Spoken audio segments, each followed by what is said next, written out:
All right, so let's go ahead and work towards wrapping up this chapter on Vietnam. When we last were discussing, we had the 1968 presidential election where Richard Nixon was able to defeat the Democrat Hubert Humphrey and the independent segregationist slash big-time racist George Wallace to win the presidency. The victory in the Electoral College, a lot larger than the victory in the popular vote. But regardless, Richard Nixon won, promising to bring us together. He'd restore law and order. He said he had a plan for Vietnam. Okay, so what is that plan, Rich? Well, interestingly enough, the plan wasn't really as dramatic or as nefarious as you might think. Okay? First of all, a big part of his plan was the product of both he and the work of Mr. Henry Kissinger. Mr. Henry Kissinger was a German immigrant who came to this country before World War II, actually. He served in the United States military during World War II, if I remember correctly, or right afterwards. Regardless, he is an incredibly brilliant professor from Harvard. Knows his history, knows his political science. I believe he taught political science. And he was appointed the Special Assistant for National Security Affairs. I'm going to call that a made-up job. It's not really a made-up job, but as my government class actually recently went over, there are all these positions in the executive branch where the job is ill or loosely defined. Special Assistant for National Security Affairs basically means Henry Kissinger does whatever Richard Nixon wants him to do. And there's a reason he gave him that job. Because he could do whatever Richard Nixon wanted him to do, and it wouldn't affect anything else. You know, you make him Secretary of State, he actually has stuff he has to do. You make him Special Assistant to National Security, he can do whatever he wants. Anyhow, Mr. Kissinger and Mr. Nixon were both convinced that the key to ending the war in Vietnam was not through military force, it was through diplomacy. Okay, surprise, surprise. A guy who specializes in political science and politics and a president who's a politician both believe the answer to our problem is politics and negotiation and diplomacy, not exactly military force. And they had a theory that, or at least a policy, a mindset that they called linkage. And think links in a chain, right, where they're all connected together. They argued, look, the key in Vietnam is China and the Soviet Union, because without China and the Soviet Union, North Vietnam has nothing. So at the end of the day, if you can't beat the North Vietnamese, what you can do is convince their allies, the Soviets and the Chinese, to stop supporting them quite so much, which will then force them to negotiate because they won't be able to keep fighting us as hard, right? So the answer for Vietnam in the eyes of Mr. Nixon and Kissinger was to go after improving our relationship with the Soviet Union and China and basically turn off the supply line that was keeping North Vietnam going, right? Now, I do want to point out too, in addition to linkage, and your book doesn't really talk about it, but I want to go ahead and mention it, for example, or not for example, but I want to mention it. Another thing with Richard Nixon, with his version of diplomacy, and we will get to it a little more when we get to Richard Nixon, but I feel like it bears discussion right now. Richard Nixon practiced what is called madman theory, which is Richard Nixon wanted to convince the Chinese and the Soviets that he wasn't exactly stable, and therefore he wasn't a man to be messed with, because he might do it, right? He might drop the bomb. He might go to war. He was nuts, and he purposely had men like Henry Kissinger kind of leak these signals to the Chinese and the Soviets, sort of saying like, look, I can't control Richard Nixon, and no one's really sure what he's going to do from one day to the next. The guy is a nut, and that was part of it. And part of the reason I bring it up, there are a lot of people who actually have argued that Donald Trump has in a way copied that style with his negotiations with North Korea. some of the statements he's made, some of the ramping up the tension, deploying troops, flying bombers, doing stuff that actually doesn't help soothe the tension. It almost makes everybody nervous. But the theory is that maybe he's trying to make the North Koreans think he's that crazy that he'll actually start a war if they don't back down. Similar concept. Richard Nixon, through men like Henry Kissinger, was able to convince the Chinese and the Russians that he wasn't exactly all there, or at least completely under control. And so that they better think about what they're doing. But anyhow, linkage. Get the Soviets and the Chinese to stop supplying the North Vietnamese quite so much. Another aspect for Richard Nixon, another part of his plan to deal with Vietnam, was Vietnamization, as it was called, which just means making the war more a Vietnamese affair. Slowly pull the American troops out of Vietnam and replace them with troops in the Army of the Republic of Vietnam, ARVN, as it was called. Basically, we're going to let the Vietnamese do the fighting. We are going to make sure they are supplied, they are trained, they are equipped. We're not running away. But basically, Americans will leave as the Vietnamese become able to fight their own war to defend their own country, right? We're going to turn it into a Vietnam War, truly, right? Vietnamization. So it's just a slow, step-by-step process of basically weaning them off American fighting. We'll still give them supplies. We'll still provide air cover. We'll be providing air cover up until 1973 when we finally get to the peace that I'm going to get to. Spoiler alert, sorry. But basically, ground troops are going to start to disappear. We're not going to actually go out in the bush and fight. Now, this was his plan. Matter of fact, June 8th, 1969, just a few months after assuming the presidency, Richard Nixon announced that he would be bringing home 25,000 troops. This was the first move towards reducing America's commitment in Vietnam. I do want to point out that Richard Nixon didn't see this as a form of surrender. He made very clear we weren't running away. We were letting the Vietnamese fight for their own country. We were still going to be, right there with them, providing, there will still be American troops. It's just they need to do more of the fighting. We've been doing the bulk of the combat for 5 years now. They need to get their act in gear and fight for their country. Now, you would think that this would make Americans happy and excited. Unfortunately, in November of 1969, the American public was made aware of an event that occurred in the spring of 1968. So almost, 18 months before, close to 18 months earlier, 16 months earlier. Americans found out about what is known as the My Lai massacre. And I guess I should make a disclaimer that I make in class usually around this time. We're going to have a few slides coming up where I am going to show you just some very gruesome, unedited photos of some things that occurred in Vietnam. So just beware. I don't want to take anybody by surprise, but I am going to show you photos from the My Lai massacre. But also, here you go, Richard Nixon, right? He becomes president, and he announces, we're going to start bringing the boys home, right? And so, as I just said, in the summer of 69, the first batch start to come home, and he starts to reduce it and reduce it. We go from, I think we had like 560,000 under President Johnson. And under Richard Nixon, within about a year, we take home 80,000. And by the end of 1971, as you can see, we're down to a little over 150,000 men left in Vietnam, right? So he's pulling men out. And not only is he removing men from Vietnam, men are leaving combat roles.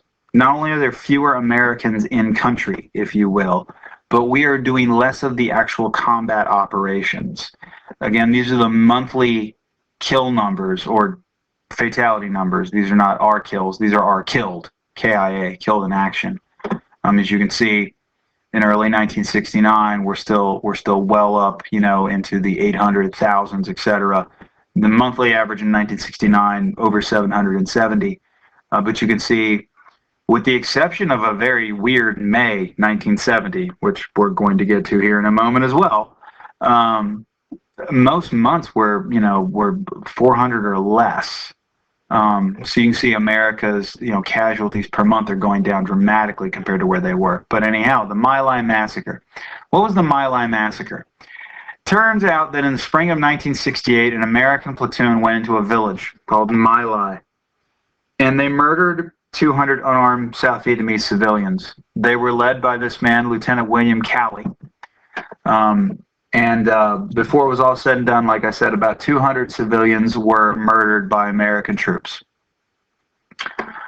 These women and children, according to testimony in court, were shot within a minute of this photo being taken. I'd like to point out she is fixing her shirt. She's trying to put it back on after having been sexually assaulted. Troops confessed to that as well. And these people ended up like these people. And these are villagers on the outskirts of the village of My Lai, and they were shot execution style. There was actually a ditch with quite a number of people, and they were thrown in the ditch and gunned down. It was a horrible atrocity. Lieutenant Calley was tried by a military court. He was convicted. He ended up serving a very small sentence, to be quite honest. He ended up doing he did like 3 years of house arrest, basically. And then that was it. He's a free man since then.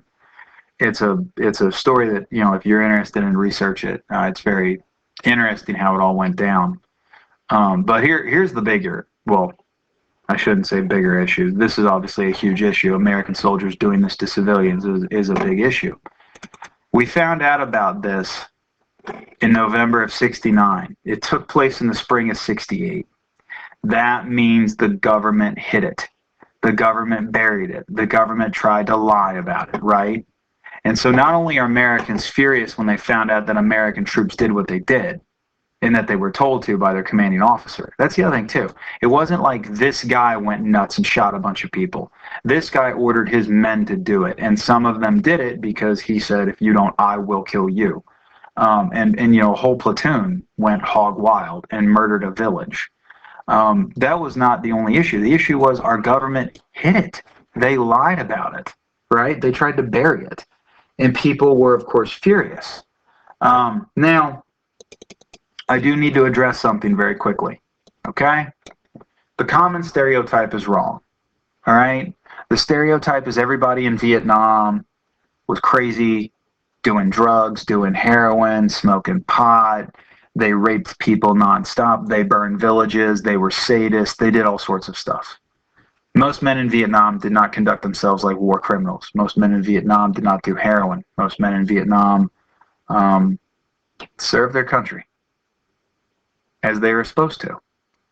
They did it with honor. They did it with pride. Were there some bad instances? Yes, there were.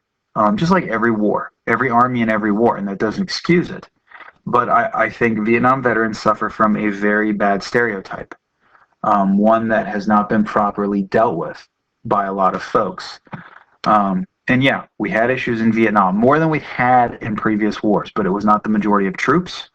And I will say that near the end, things got really bad with the American military. It basically began to fall apart, but in part because guys knew it was over. We were basically running away, and nobody wanted to be the last guy killed in Vietnam, and discipline broke down, and drug abuse went up.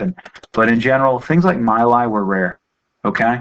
So I just felt like addressing that because, some of you might have family members who fought in Vietnam. I know I do. And they don't deserve the rap that they get. They were soldiers, and most of them just did their job as best they could.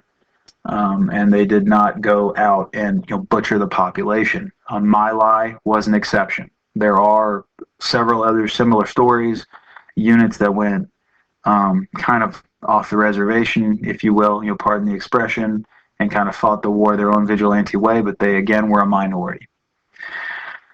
But moving on, in April of 1970, Richard Nixon sent U.S. troops into Cambodia. Now, for those of you who are going, what are we doing in Cambodia? We have to go back a little to the Ho Chi Minh Trail. Remember the Ho Chi Minh Trail?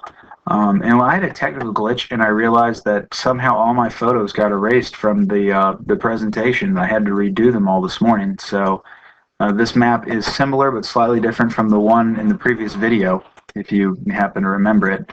But the Ho Chi Minh Trail was that supply line that transported equipment to the Viet Cong operating in South Vietnam. And it went even into Cambodia. And so Richard Nixon said, I'm sick and tired of the enemy. For years now, the enemy had a ton of supplies just parked in Cambodia.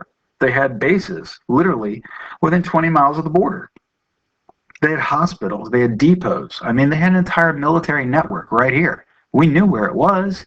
We just couldn't hit it because it's in Cambodia, and Cambodia is a neutral country, right? We're not at war with Cambodia. And so, I'm sorry, I apologize. Anyhow, so Richard Nixon said, let's go get them. Right? Let's go destroy those supplies. If we're going to ask the Vietnamese to take on the war, if we're going to ask the Vietnamese to fight their own war, we got to help them, be in a position to fight their own war. And letting the enemy have bases across the border in Cambodia and just magically be free from destruction is unacceptable. And so Richard Nixon sent troops into Vietnam to deal with it, or Cambodia to deal with it. Couple problems. For one, he didn't tell anybody. He didn't tell Congress. He literally just told the military to do it, and they did it. Everyone was surprised when all of a sudden the news came in that we were in Cambodia. Like American troops were on the ground in Cambodia. And people were furious. And they were furious because Richard Nixon promised to end the war in Vietnam. Right? I'm going to end the war in Vietnam. Richard, you're invading neighboring countries. You're not ending the war in Vietnam. You're spreading the war. Okay? It's no longer a war in Vietnam. It's a war in Vietnam and Cambodia. Right? And that's partially why people were furious. They felt like they've been lied to yet again. And there were protests all across America. College campuses all across this country had protests. Famously, at Kent State University in northern Ohio, there was a protest. The Ohio National Guard was deployed to deal with it. They fired tear gas. They, tried to disperse the crowd. And as I've said several times in this class, we're not really sure what happened or how it happened, but the soldiers ended up opening fire on a crowd of students. 4 students were killed. Several others were injured. 9 others were wounded. 4 were killed. 9 were wounded. It led to, if you guys are fans of classic rock like I am, the song Ohio by Crosby, Stills, Nash & Young, where they keep saying 4 dead in Ohio. They are referring to the students lost at Kent State. Those students, here you go. So here you go. Students protesting, National Guard throwing tear gas. The kids are throwing the tear gas back. Soldiers start moving up on the crowd. At one point, the soldiers pointed their guns, and the students ran away. And then the soldiers ended up getting backed up against a wall, and that's where the shooting occurred. Not right here, but later on. That is a young girl screaming because she realized, this kid is dead. That is actually Jeffrey Miller. That is the body of Jeffrey Miller. But these are the 4 that were killed at Kent State: Mr. Schroeder, Ms. Krause and Truer, and Mr. Miller. There were other protests across America. None as famous or as violent or deadly as Kent State, but people are upset about the Cambodia invasion. Richard Nixon burned a lot of, I shouldn't say a lot of, Richard Nixon didn't have many political bridges to start with. He was not a very liked man in Congress. He didn't have a lot of allies in Washington. The few that he had leave him basically after Cambodia. They're like, dude, you didn't even let us know. Like, you surprised everyone with this, and we don't like being surprised. And Richard Nixon basically lost the support of Congress. And in December of 1970, they repealed the Gulf of Tonkin Resolution. Yes, you remember the Gulf of Tonkin Resolution. That was the thing where the Congress told the president, go ahead, do whatever you think you need to do in Vietnam. We're right there with you. We got your back, man. You got this. Right? You got this. See, I had to come up with a new slide because I lost my old image. Congress decided by joint resolution to revoke this power because they said, look, Mr. President, you took the authority and you ran away with it and invaded Cambodia without checking with us. We're not cool with that. And so Congress in December of 1970 repealed the Gulf of Tonkin Resolution. Support for the war went downhill even more in 1971. In early 1971, Daniel Ellsberg, who used to work at the Department of Defense, he leaked a number of documents which are known as the Pentagon Papers. The Pentagon Papers were a lot of documents, some of them internal memos, basically what today would be emails, but a lot of internal documents from members of the Johnson administration. And they showed that members of the Johnson administration had questioned Vietnam from the beginning, almost the beginning. That when they got up and gave press conferences about how we were going to win, how, domino theory and containment, and this is our fight, and we need to be there, and we've got to show the communists, we mean business. And internally, they were saying to each other, this is a mistake. What are we doing? How do we get out of this? How do we stop this? How do we turn this off? We know we can't do this, but we can't not do this. But they told us, gung-ho, good to go, right? They supported the war. They told us things like light at the end of the tunnel, the enemy's hopes are bankrupt. And then they looked at each other and they said, my God, what have we done? They lied to us. The Pentagon Papers told us that our government lied to us to convince us that Vietnam was the right play. And so what a lot of Americans had thought for quite some time, that we've been kind of snookered, if you will, into going into Vietnam was true. That we had been duped into this conflict that probably we never should have engaged in. And they showed that they've been deceitful to Congress, to us, to everyone, right? Everyone. And so support for Vietnam is just over at this point. So as you can see here, it's a trend that we've been working on, but by 1971, 60% of Americans feel that the Vietnam War, or sending troops to Vietnam, is a mistake. If you go over here, support for the war, by 1971, we're down to 41%, 38, 20. You are looking at, the most strong support is in the youngest age group, and that's still barely at 60%. It's not even at 60%. So by 1971, polls show that 2/3 of Americans want the war in Vietnam to end. And really, we don't care how it ends. We don't really care. At that point, it doesn't seem like we know victory is not going to happen, right? So at this point, Americans just want it to end. We've been negotiating for quite some time with the North Vietnamese to end this conflict. Finally, in April of 1972, President Nixon dropped his demand that North Vietnamese troops withdraw all of their troops from South Vietnam. That had been the thing that had really stopped negotiations. For a long time, America had taken a stance of, there will only be a ceasefire if you pull all your troops out of the South. Richard Nixon is so desperate to get out of Vietnam, he drops that. For those of you like, why is he desperate? He promised us an end of the war in 1968, and we elected him. It's early 1972, and we're no closer to an end of the war than we were. And so in April of 72, he basically says, look, I'll give up my hard and fast demand to pull your troops out. In October of 1972, just a month before the presidential election that year, Richard Nixon and his good buddy Henry Kissinger, who'd been doing the negotiating, they said that peace was at hand. I mean, we were only days away from signing a peace deal. Just a few more details to iron out.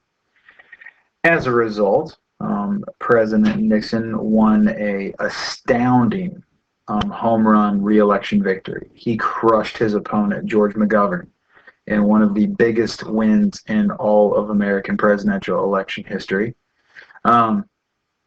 Unfortunately for Richard Nixon, the talks broke down within a month of basically the election. The North Vietnamese walked away from the negotiating table. They basically claimed that there were a few issues that they just could not accept, that the Americans weren't, willing to negotiate.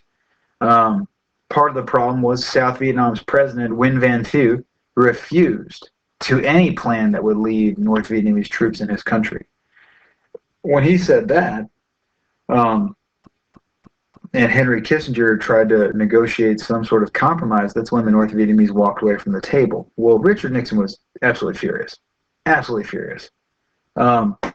On December 16th, 1972, the North Vietnamese walked away from the bargaining table after Richard Nixon had just 6 weeks before told the American people, or 8 weeks before, he told the American people, oh, peace was at hand, right?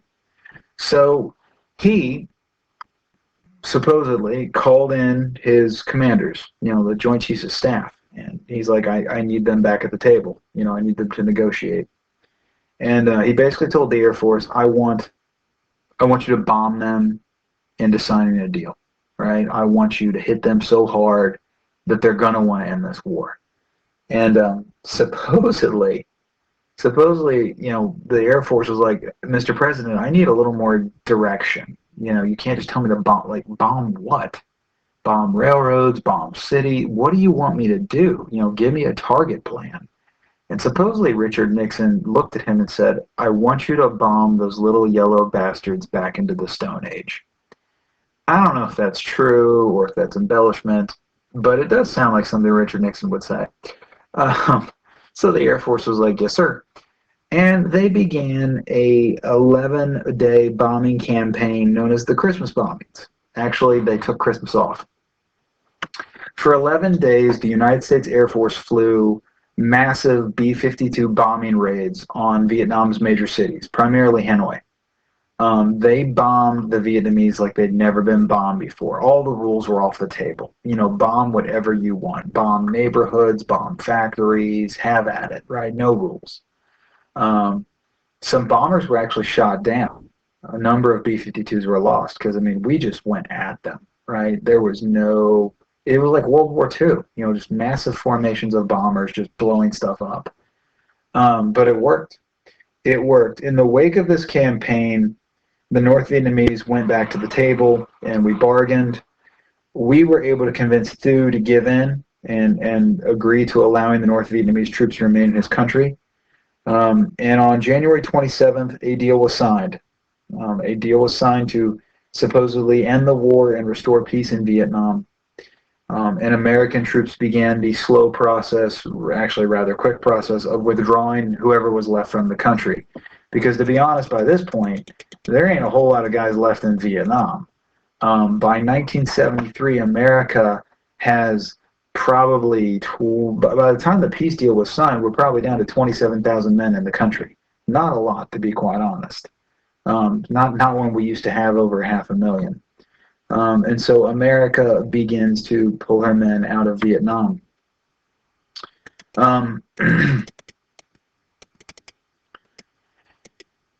Some of our POWs get to come home. That was a big deal. Some of these men, I have 9+. It's not quite right. It should be almost 9. I apologize. For example, a Navy pilot was shot down in the raids that retaliated against the Gulf of Tonkin incident. A guy by the name of Alvarez was shot down during Operation Pierce Arrow, which was the code name for the Air Force or Navy attacks after the Gulf of Tonkin. That guy was a prisoner of war for almost 9 years. There was an Army helicopter pilot who got shot down and captured, not helicopter, but observation plane pilot. He was a prisoner for 9 years. So some of these men were prisoners for 7, 6 years, and in some horrific conditions. So they got to come home, which was one nice result of finally signing that deal. These men finally got released. But America left Vietnam. Unfortunately, South Vietnam did not last. Now, I want to point out we did not abandon South Vietnam. We gave them humongous amounts of ammunition, of artillery, tanks, vehicles, helicopters. South Vietnam had the world's 4th largest air force. I am not making this statistic up. In 1974, South Vietnam had the 4th largest air force on the planet Earth if you count flying vehicles.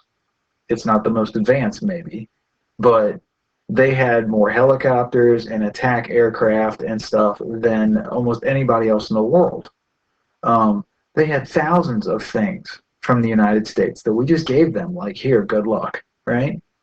But unfortunately, in 1974, not long after America left, the North Vietnamese and the South Vietnamese began going at it. The peace did not last. By early 1975, the war was back on. Right? I mean, it was only honestly, it was about a year. It was about a year before the fighting really broke back out. But because of monsoons, there had to be a little break. But in the spring of 1975, the North Vietnamese decided to try and wipe out South Vietnam.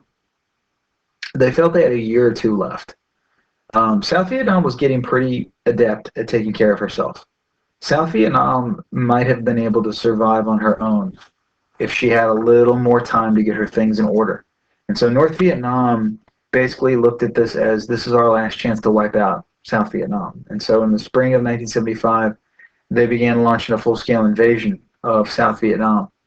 The president of South Vietnam, Nguyen Van Thieu, begged the United States for help. Richard Nixon had promised. Richard Nixon had said, if they break the treaty, we'll be there, right? We'll bomb them back into a peace negotiation. You know, we are not abandoning you. Yeah, Richard Nixon's not there anymore. Richard Nixon had to resign. Watergate. We haven't covered it yet, but we will. Richard Nixon's not president anymore. Gerald Ford is president. Gerald Ford went to the United States Congress and was like, yeah, we gotta go into Vietnam and bomb them, you know, back into a peace negotiation. Congress said, no, we just got out of there, man. You know, we just left. I mean, not even 2 years ago. You know, we just got out of town, right? And now what happens when a bomber gets shot down? What happens when they capture the flight crew? What are we going to do then, right? How's this going to work out? No, we're not doing this. You know, South Vietnam, we've spent 10 years, hundreds of billions of dollars, 50,000 lives. We're not going back. Without American support, South Vietnam folded. They had some units who fought bravely, but they didn't have a prayer. On April 30th, the North Vietnamese captured the capital of South Vietnam, Saigon. They almost immediately renamed it Ho Chi Minh City. The war was over. In the days leading up to the fall of South Vietnam, you know, the writing was on the wall. The North Vietnamese army was plowing through the country. They were rolling up, you know, South Vietnam. They took the northern regions and they took Da Nang, and it was a matter of time. It wasn't a question of if. It was a matter of when. And everybody knew that the communists were going to win. So it was get out, right? And if you were a Vietnamese who had helped the Americans, you need to get out. Because the North Vietnamese are going to find out that you helped the Americans. And I don't know what's going to happen to you. You might go to a re-education camp, quote unquote, which is basically a political prisoner camp. I don't know how long you're going to be there. Maybe you'll get executed. I don't know, right? I don't know what's going to happen to your family. You need to get out.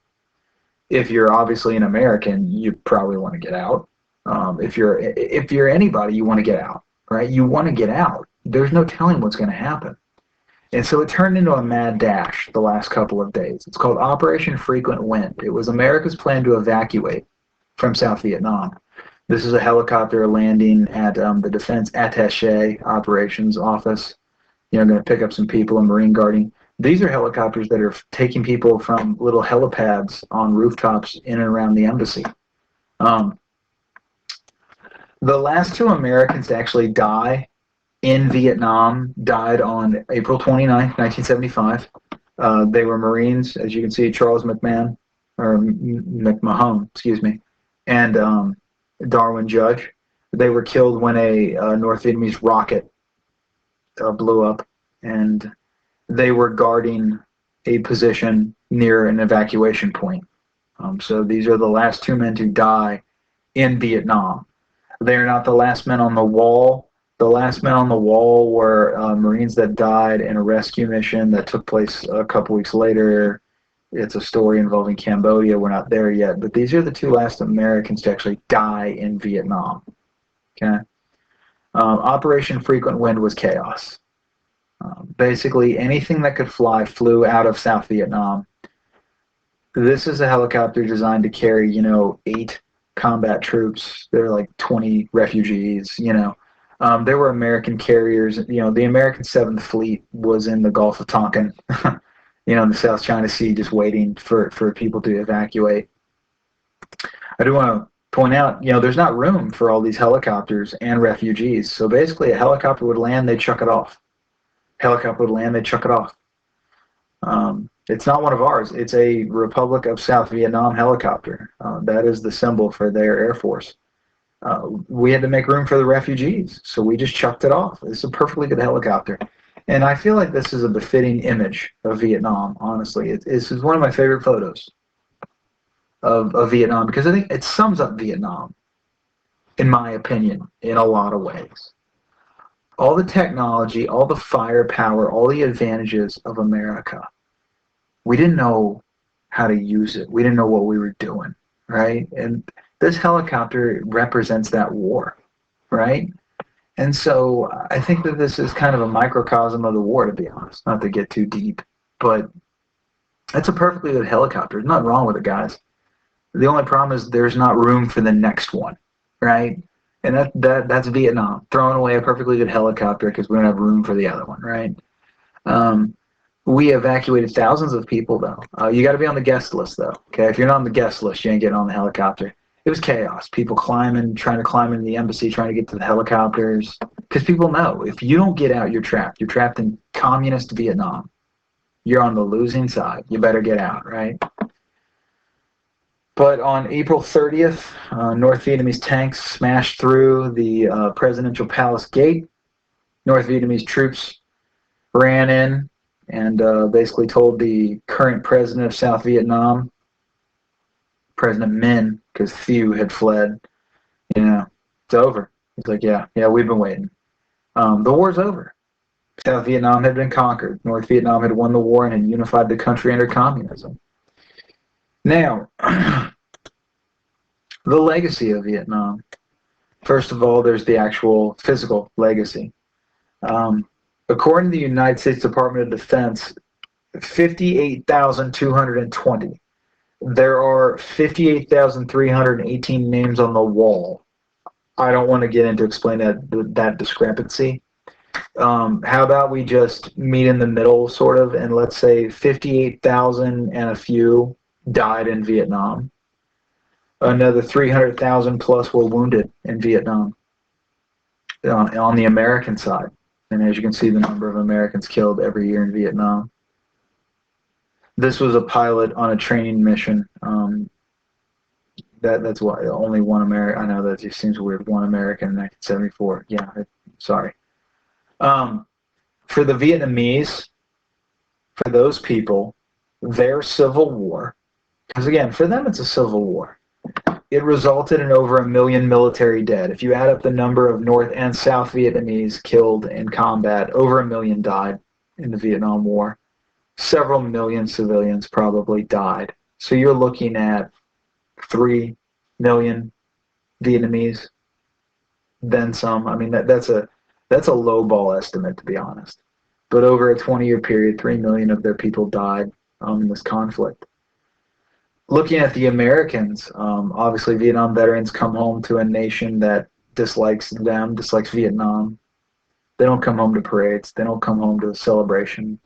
They come home to protest. They come home to anger. I feel particularly bad for these men, these guys. The guys who got shot down in 1965, 66, 67, and spent 6 years, 7 years prisoners. Think about everything that they missed. They missed Martin Luther King being assassinated, Robert Kennedy being assassinated, and what that did to our country. Here's my point. Not like, oh, that's an event, that you wanted to be there for, but what that did to America. They missed it. They had no idea what was changing, what was happening. They missed out on the moon landing, right? They didn't see that. They didn't know it happened. They missed out on all the events that had occurred in America in the late 60s and early 70s. And when they were captured, America was still supporting the war, roughly.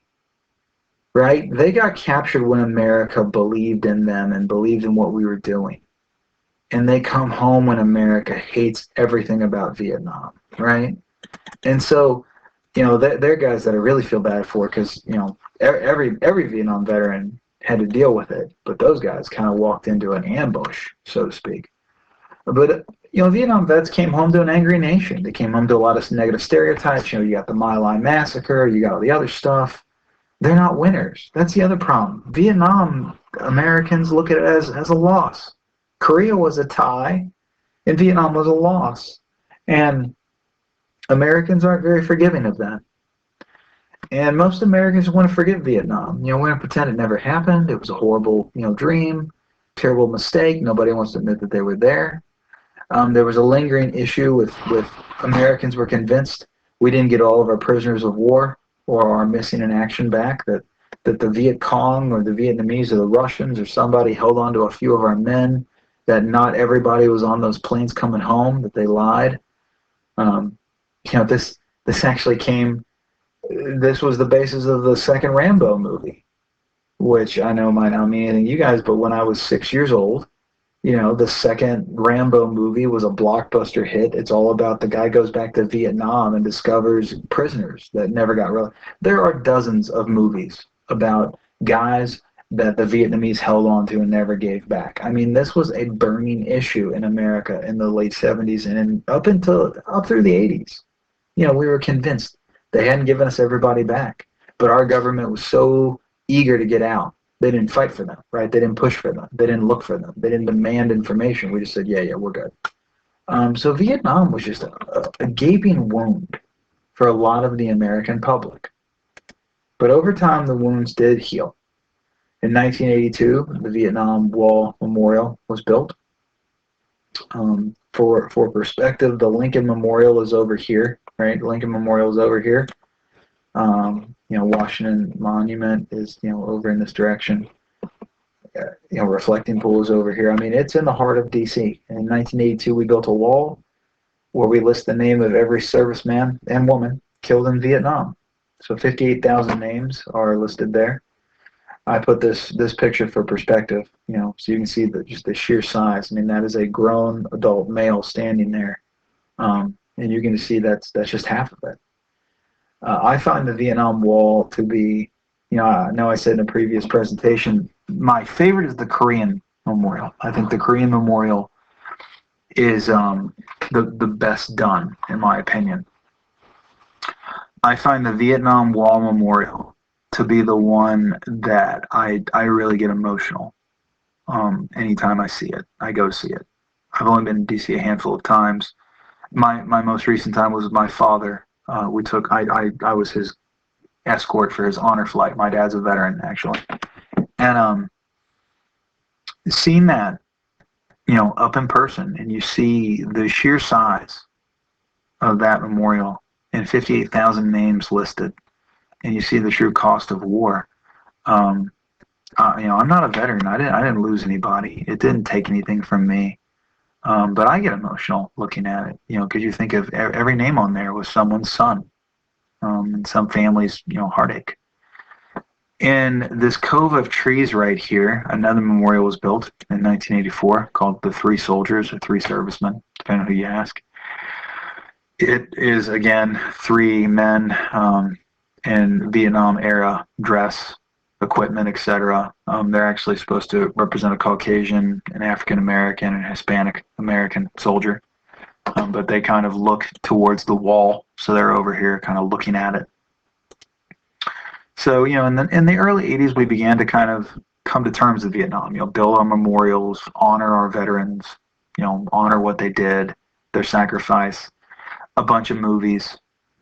I'm going to go out on a limb. Most of you have not seen, Platoon, for example, which was an Oliver Stone movie in the late 80s about Vietnam. Was actually won a number of awards. We began to get a lot of films. There were TV shows. I remember when I was a kid, there was one, Tour of Duty, that was on TV for like 3 seasons.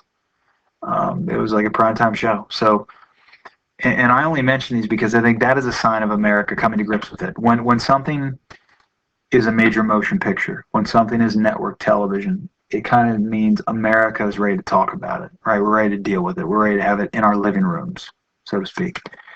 And so, it took about a decade for America to really come to grips with Vietnam. and accept Vietnam, but we did, socially. From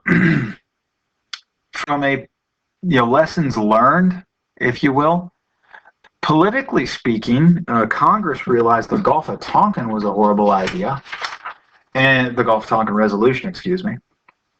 And so in 1973, Congress passed the War Powers Act, which was designed to put limits on the power of the president when it comes to military action.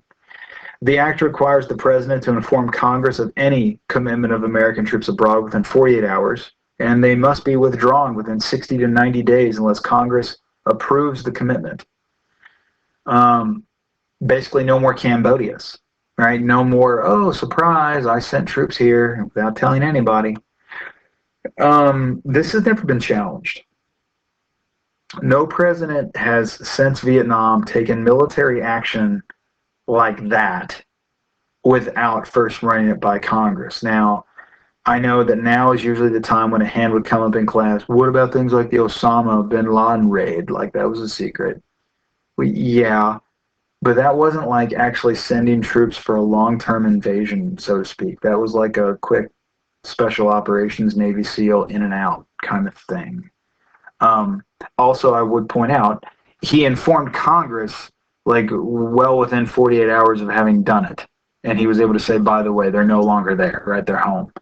So no president has actually done anything to ever challenge this. So it's never been called on the carpet, so to speak. There's never been a lawsuit. There's never been a case. It's never gone before the Supreme Court. It's never really been challenged. So we don't know if this would work or not. The only reason I point this out, the president is commander-in-chief. If you want to get real technical and real theoretical all at the same time, it's his army. He can do what he wants. Like, Congress doesn't have the power to tell the president how to command the United States military. But then but they have the power to declare war. We haven't declared war since 1941. The last person we declared war on was Japan.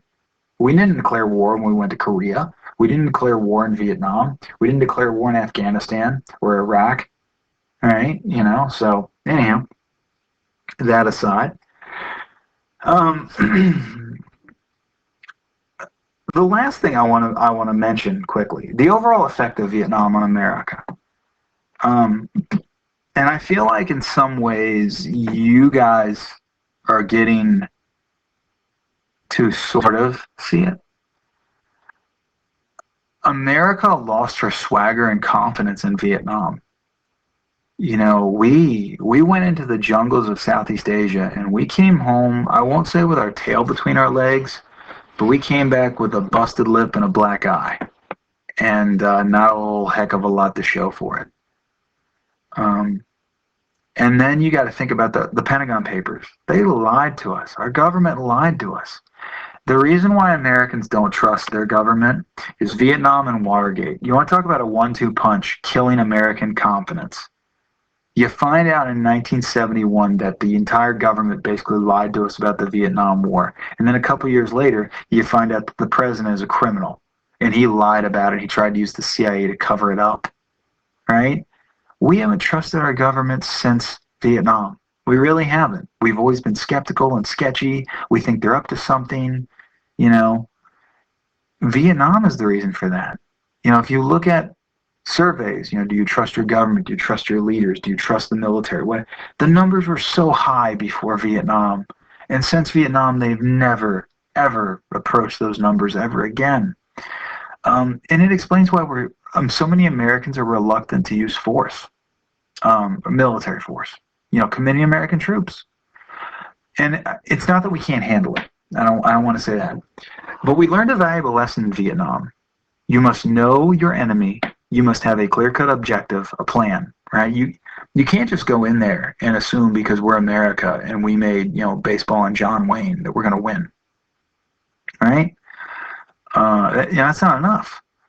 And I remember it from, the debate about invading Iraq before we invaded Iraq in 2003.